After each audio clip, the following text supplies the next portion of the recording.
Olá! No programa Saúde e Consciência de hoje, iremos receber o Dr. Luiz Roberto Evangelista, que irá proferir a conferência de abertura do 1º Congresso Internacional de Ciência, Tecnologia e Inovação e 15º Encontro Anual de Iniciação Científica da Unipar. O tema abordado será Ética e Valores no Trabalho Científico e Acadêmico. Professor Luiz Roberto Evangelista é doutor em Física pela Universidade de São Paulo e pós-doutor pelo Politécnico de Torino, na Itália, onde também foi professor visitante. É pesquisador do CNPq nas áreas de fluido e sistemas complexos, professor da UEM, autor de diversos livros e artigos científicos.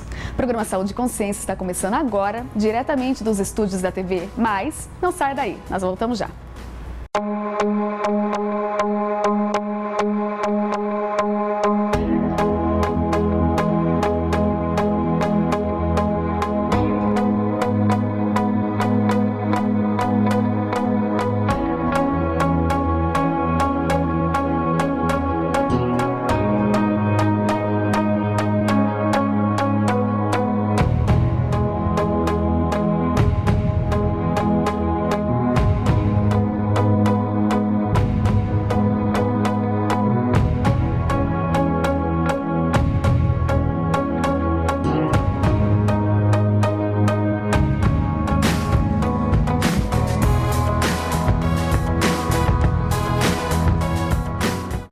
De volta com o programa Saúde e Consciência, em nossos estúdios, Dr. Luiz Roberto Evangelista. Dr. Evangelista, muito obrigada pela sua participação no nosso programa. Na verdade, é uma honra muito grande recebê-lo aqui na nossa instituição, aqui em Umuarama, no interior. Na verdade, você foi me recomendado muito bem pela pró-reitora de pesquisa da UEM, professora Célia, então eu fico muito feliz de tê-lo conosco. Principalmente quando a gente vai olhar seu currículo, né, e ver o quanto de trabalho e quanto de impacto que tem nele. Então, realmente nos deixa muito feliz a sua participação. Bem, muito obrigado. Na verdade, é um grande orgulho para a gente ser lembrado assim, dessas, em ocasiões tão importantes como esse evento que vocês estão organizando. E professor gosta de falar, né? Gosta de transmitir aquilo que fala. Na verdade, há uma inspiração, no caso particular meu, eu sempre digo, repetindo uma frase evangélica, né? Que é estranho na boca de um físico, a boca fala do que está cheio o coração, é mais ou menos o conteúdo da frase. Né? Então a gente fala disso e é sempre um prazer, na verdade, falar disso. Quando a gente é convidado é um bom pretexto. Na verdade, chama muita atenção porque você é físico de formação, né? E leciona isso. Também na área de física e pesquisa física, vivencia isso. Física a todo momento. Física é uma disciplina extremamente difícil. Como que a gente faz para envolver um aluno para que ele desperte esse interesse pela física e começar a ter essa vivência, né, esse conhecimento? Isso é uma ótima pergunta, porque ela, inclusive, se respondida, né, adequadamente, nós poderíamos resolver um grande problema no Brasil. Últimos dados aí que eu me lembre, falavam de um déficit de aproximadamente 50 mil professores de física em nosso país. Pois é, são de todas as áreas, né? Física, química, essas biologia, áreas duras, assim, são, né, escassas. Como é que a gente não consegue atrair os nossos jovens? Bom, há várias razões. A primeira é o próprio preparo dos professores, né? É difícil achar bons professores de física. Então, se a primeira exposição que você tem à física é aquela coisa mecânica, fórmulas, etc., é difícil que você passe a gostar. Você diz, mas como é que isso vai mudar a minha vida? Como é que isso vai me emocionar? Então, eu posso dar um testemunho, talvez bem próprio, né?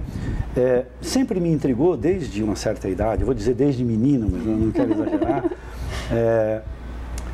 eu gostava de saber, eu queria saber do que é que são feitas as coisas. Dizendo assim, hoje eu posso dizer adulto, estou formulando a pergunta bem, não era tão claro assim na minha cabeça. Então, imediatamente eu fui ler por minha conta, tive a sorte de achar as coisas adequadas, a filosofia grega, dos pré-socráticos e tal. Então, num primeiro momento, eu ia para a filosofia. Uhum. Aí, por razões pessoais, familiares, eu não pude sair de Maringá naquela época, acabei fazendo o curso de Física, onde eu pude descobrir que era possível dar uma resposta bastante satisfatória, quer dizer, satisfatória dentro daquilo que a ciência pode me dar, para essa pergunta, né? Então, essa motivação que eu tive numa escola de periferia em Maringá, então as escolas de periferia podem fazer isso, me motivou a continuar, né, a despeito da qualidade das aulas de ciências que eu tive. Olha só. Né, a despeito. Então, por quê? Uma vocação, se você conseguir cultivá-la, né, você chama mesmo essa pessoa, porque é algo muito forte nela. Agora, você me fez uma pergunta técnica ainda mais difícil. A gente precisava melhorar a qualidade do ensino de física e também melhorar a exposição das nossas crianças à ciência. Por quê? Eu dou sempre um exemplo. Eu dou aula na Universidade Estadual de Maringá há muitos anos, é melhor nem dizer que faz 35 anos, né? Eu comecei, era muito, muito jovem. E eu digo, a gente sai daqui do departamento de física e vai até o centro da cidade. Quantas chances nós temos de encontrar uma informação científica, uma revista ou um livro? Poucas. De encontrar revista de variedades ou informações de são várias. Fácil. Então mostra uma escolha que a sociedade faz, né? Quer dizer, fazer ciência não dá muito status, a não ser quando você já é muito conhecido. Falar que legal, aquele cara é cientista, mas espera aí, mas e a trajetória que ele teve de percorrer, ou ela, até chegar nesse, né? Então não é muito atraente. As mães sonham, e os pais também, que os filhos sejam médicos e advogados até hoje. Até hoje. É claro que a sociedade precisa de médicos, advogados, não é nada... Mas assim, onde é que nós vamos achar esse desejo do conhecimento científico? Porque essas coisas, o ambiente escolar, a família, são, né? E a sociedade, o ambiente que nos circunda. Então, sim, a nossa sociedade não tem ainda essa cultura para atrair os jovens, mostrar que a ciência... Isso é diferente, né, do exterior. Você morou e trabalhou numa universidade no exterior por um tempo. E no exterior a gente não vê essa dificuldade tão grande, né, pelas ciências duras. Grande, exatamente. É claro que hoje a gente vê que o interesse por essas áreas tem reduzido, mas parece que eles trabalham de uma forma de incentivar que desde a fase de infância, criança, adolescente, tenha esse despertar, né, por essas áreas duras. Porque a imagem, hoje está mudando um pouco, mas a imagem de um cientista que a gente tem assim no dia a dia é uma coisa meio estereotipada. O que é um cientista? Parece alguém que detém poderes mágicos. É trabalho, é um trabalho de grande satisfação. Até esses dias conversava com da minha família, mas lá na Itália, eu assisti eu vi que iam anunciar o Prêmio Nobel. Aí entrei no The Guardian, no jornal inglês, e eles estavam ao vivo, né, anunciando. Estava o porta-voz lá da Academia Sueca. Bom, eu tinha mexido um pouco no começo da minha carreira com esses argumentos que foram objeto do prêmio, essas transições de fase topológicas e tal. Aí eu pensei, poxa, mas assim, eu sou um menino nascido em Maringá, nasci no Maringá Velho, eu sei que seus ouvintes talvez não estejam interessados, estudei em escola pública, e eu posso acompanhar o anúncio da Academia Sueca sobre o Prêmio Nobel, e eu sei o que é que eles estão falando, né? Quer dizer, não é que eu sei no detalhe, porque eu fui fazer outras coisas, mas eu entendo do que eles estão falando. É algo que não me surpreende e é uma alegria poder participar dessa aventura humana, da produção do conhecimento. Tudo bem, eu não fiz nada que ainda merecesse, provavelmente não vou fazer um prêmio dessa envergadura, mas eu participei dessas histórias, né? Eu participo dessas histórias, e a gente sabe que isso é possível. Para quem? Para qualquer um. Agora, qualquer um que esteja e que se dedique e que tenha um ambiente, né, social, cultural, que permita que esse talento, que esse chamado receba uma resposta, né? Então, sim, a física é árdua, mas ela te dá tanto, né? E as coisas são assim, as coisas boas, elas são raras, né? E um pouco mais difícil. Eu sei que parece um estereótipo, mas estatisticamente é bem verdade, né? Para conseguir bons frutos sem dedicação, Não é possível, tem, né? Não tem. Mas você sabe que o nosso encontro de iniciação, os alunos estão apresentando os trabalhos na forma de comunicação oral e painéis científicos, como o formato tradicional que acontece em diversos congressos, né? Certo. Tanto no Brasil como no mundo. E nós tivemos uma participação muito grande este ano de alunos do ensino fundamental. Então você vê aqueles alunos que estão lá da 8ª, 1ª série, 2ª série, né? Bonitinhos lá, com o olho brilhando por estar no evento dessa forma, com a pesquisa científica. Então, me deixou numa felicidade tão grande quando eu vi, né, a participação deles, porque realmente a gente vê que o ensino e o estudo ele tem que vir lá já desde essa fase de infância. Isso, e essa é a riqueza da nossa nação. Essa gente é a riqueza da nossa nação. Pegando aí uma carona naquilo que você disse, um pouco antes desse laboratório, o LHC, desse grande colisor, funcionar, como eu sempre gostei muito de física de partículas, eu decidi passear pelas escolas. Eu me oferecia pelas escolas de Maringá, eu tenho pouco tempo, mas eu achava e acho. Peguei o meu computador, um PowerPoint, aquele multimídia, desculpe, e ia para as escolas falar. E eu tive a experiência de falar para 6ª séries. Eu acho, sem desmerecer os outros, porque eu tive grandes auditórios, mas foi o mais estimulante, porque primeiro que as perguntas que eles faziam eram muito difíceis. O que há mesmo no horizonte de um buraco negro, professor? Sim, o que significa? Né? Eram perguntas que iam direto na raiz, né? Claro, na ingenuidade, mas na profundidade de quem entendeu o cerne. E depois a atenção. Aí eu dizia, meu Deus, e pensar que provavelmente a escola vai destruir isso, desculpa dizer isso para os nossos ouvintes, pensar que provavelmente mais uns 10 anos de escola e ela vai destruir isso, né? Pena, né? Essa plantinha rara, que o Einstein se referia a essa vocação como uma planta rara, que precisa de água no momento certo e tal. Uma planta rara precisa ser cuidada, desculpe a redundância, mas precisa ser cuidada, né? E aí nós precisamos preparar, achar um jeito de a sociedade cuidar dessas crianças e desse talento. Não é muito fácil, mas também não é bicho de 7 cabeças. Basta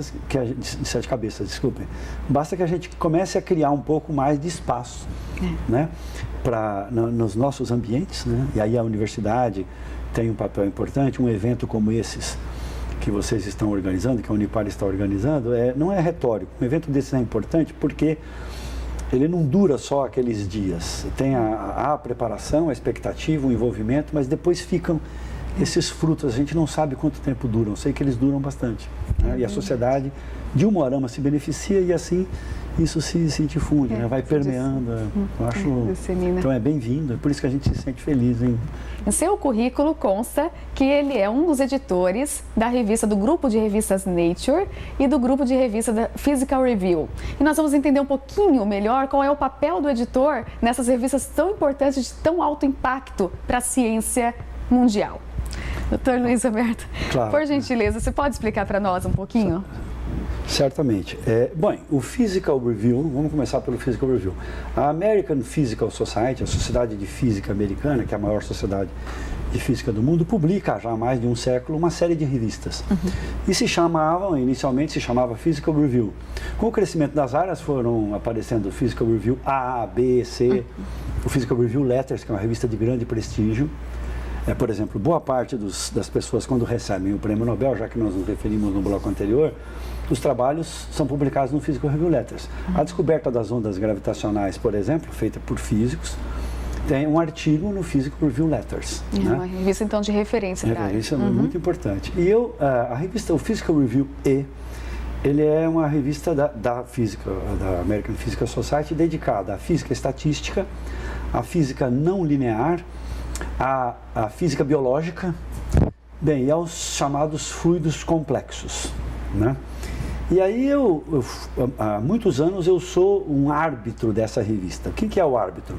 Quando um pesquisador escreve um artigo científico, esse artigo é submetido à revista, o editor analisa, se já não gostar de cara, já devolve, mas ele pode achar que o artigo merece uma avaliação, aí ele manda para 1 ou 2 ou 3 revisores, os árbitros. E aí, com base nas opiniões desses árbitros, que sabem quem são os autores, no caso da física, mas os autores não sabem quem são os árbitros, então quando eu mando eu não sei quem vai ler, agora quando eu leio eu sei quem escreveu, na física é assim, Com base nessa avaliação, o editor diz se o trabalho pode ou não ser publicado, ou se ele deve sofrer mudanças, etc. Então há uma correspondência entre o editor, o autor e os referis, a gente diz, mas em inglês são os revisores, né? Esses revisores, em geral, são os pares. São pessoas, por exemplo, quando eu mando um trabalho de física, em geral vai para um físico, próximo da minha área e tal. Às vezes eu até saberia quem é a pessoa, mas eu não posso saber porque a revisão é blindada, né? Esse sigilo é garantido. Pois bem, eu ainda sou um desses revisores, mas eu ganhei um prêmio há 2 anos. A American Physical Society tem cerca de 65 mil revisores pelo mundo afora. E ela escolhe 150 de tempos em tempos para dizer, olha, isso aqui é um outstanding revisor. E me acharam aqui no interior do Paraná e me deram o prêmio de Outstanding Referee, que é um referee de destaque. E aí, imediatamente em seguida, o grupo Nature me procurou para eu ser editor associado de uma revista do seu grupo chamada Nature Scientific Reports. Então lá eu sou o editor associado, um dos editores, né, sou parte do... E aí logo depois, de volta, a partir deste ano, de janeiro deste ano, o Physical Review me chamou a fazer parte do seu Editorial Board. O que é isso?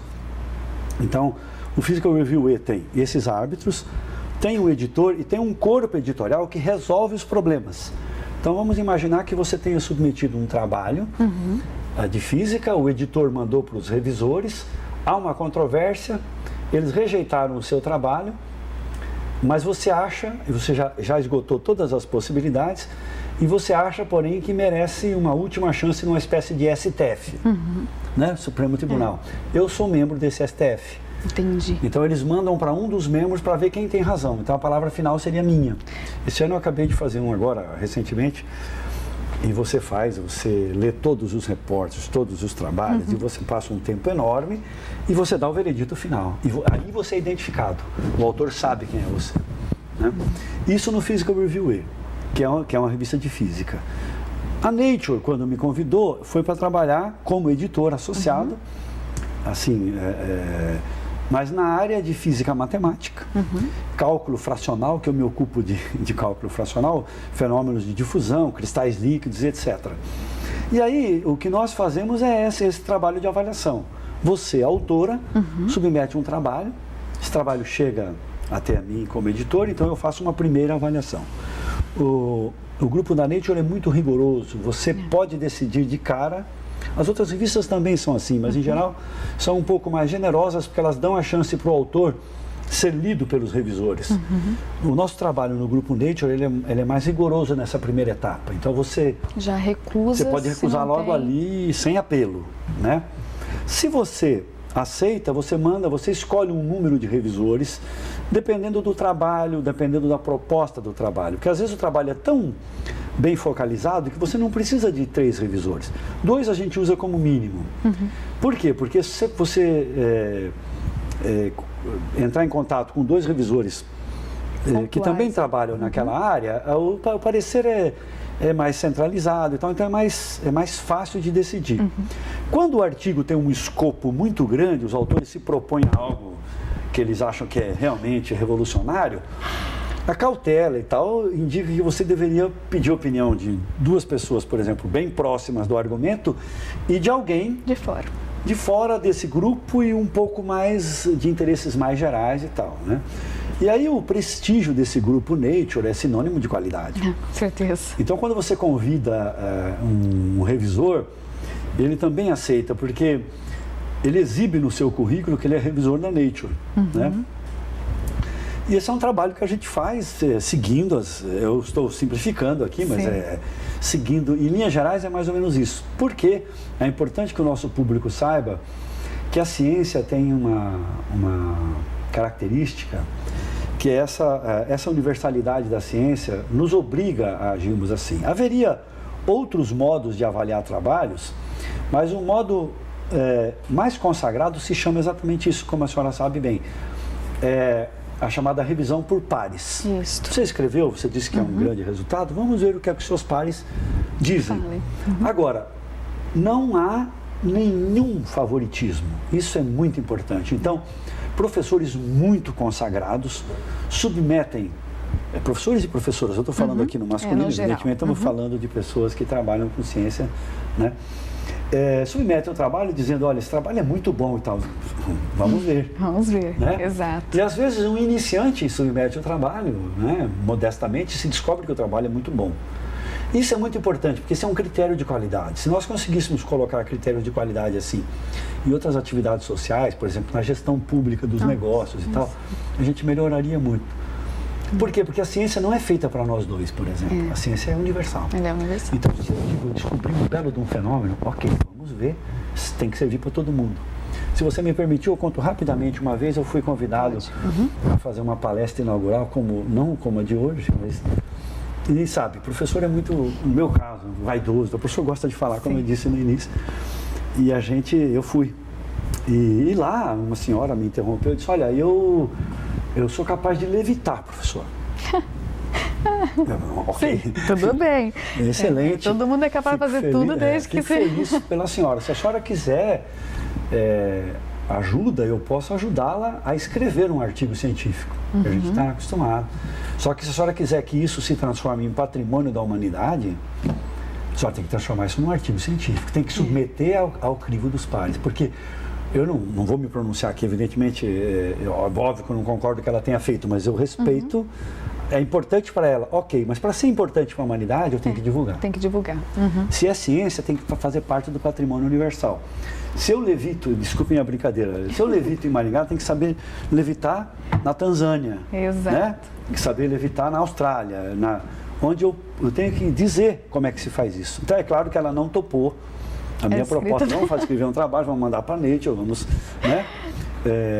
Há um caso famoso em que se fala da homeopatia. Eu não vou discutir essa questão aqui, mas um editor da Nature, John Maddox, falou, ok, vamos se vocês concordarem que a gente repita os experimentos na presença avaliadores, presença de avaliadores, vamos publicar o trabalho.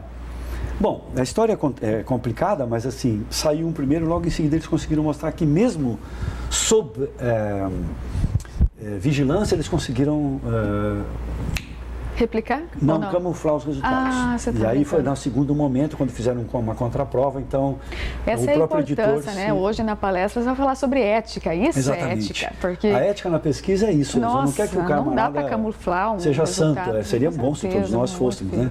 Santos, seria uma humanidade maravilhosa, mas assim, são homens e mulheres trabalhando, em princípio, para a descoberta da verdade científica, que é um patrimônio universal. Isso. Então, a atitude ética é fundamental nesse trabalho. Isso é com fundamental. certeza.